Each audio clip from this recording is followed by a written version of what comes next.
भगवान शिव की आराधना किया करते थे। एक दिन की बात है कि हेममालिनी राजा के लिए पुष्प लेने के लिए गए। शास्त्रों में लिखा है माली के यहाँ कभी फूल अपवित्र है। माली के यहाँ 2 दिन 4 दिन 6 दिन पुष्प पड़े रहे, तो सुबह शाम पर कभी भी हो सकता है। तो वह बाग में राजा का जो बाग था उसमें राजा का मालिक था, फूल लेने के लिए गया, फूल लेकर के आया। उसकी पत्नी का नाम था विशालाक्षी, बहुत सुंदर। तब विशालाक्षी श्रृंगार करके दरवाजे पर खड़ी थी। तो हेममालिनी जब आया तो अपनी पत्नी की सुंदरता को देखकर के मोहित और अपनी पत्नी से हास्य विनोद हंसी मजाक करने लगा। इधर राजा को भगवान शिव की आराधना का समय हो रहा था, पूजा का समय हो रहा था। जब काफी समय तक हेममालिनी भगवान के लिए फूल लेकर के नहीं पहुंचा, तो राजा ने अपने सेवक दूतों को कहा, नौकरों को कहा कि जाओ, आज क्या कारण है? हो सकता स्वास्थ्य खराब है या कोई कारण है जिसके लिए आज आया नहीं, तो समय अनुसार आ जाता।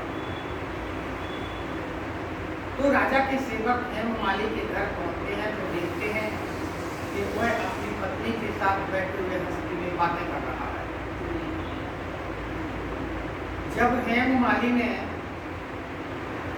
राजा के सेवक दूतों को देखा तो घबरा गया, तो समझ गया आज विलंब हो गया।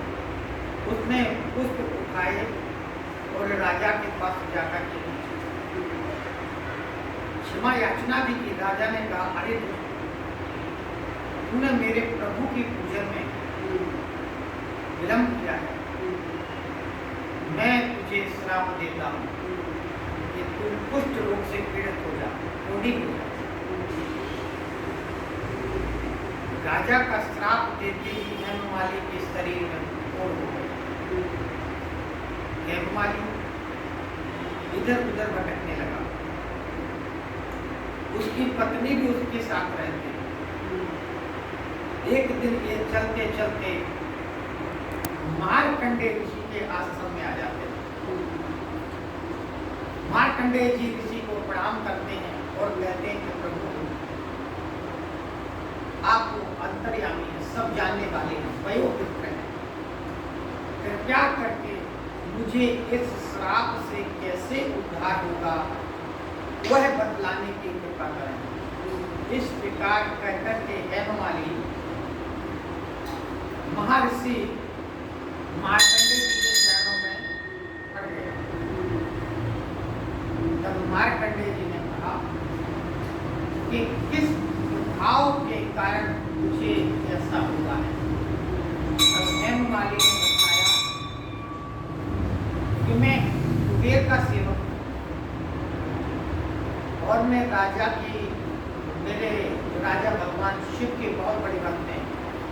मैं उनकी पूजा के लिए प्रतिदिन पुष्प ला करके उनको अर्पित करता हूँ। एक दिन मैं अपनी पत्नी की सुंदरता पर मंत्रमुग्ध हो गया और पुष्प पहुंचाने में विलंब हो गया।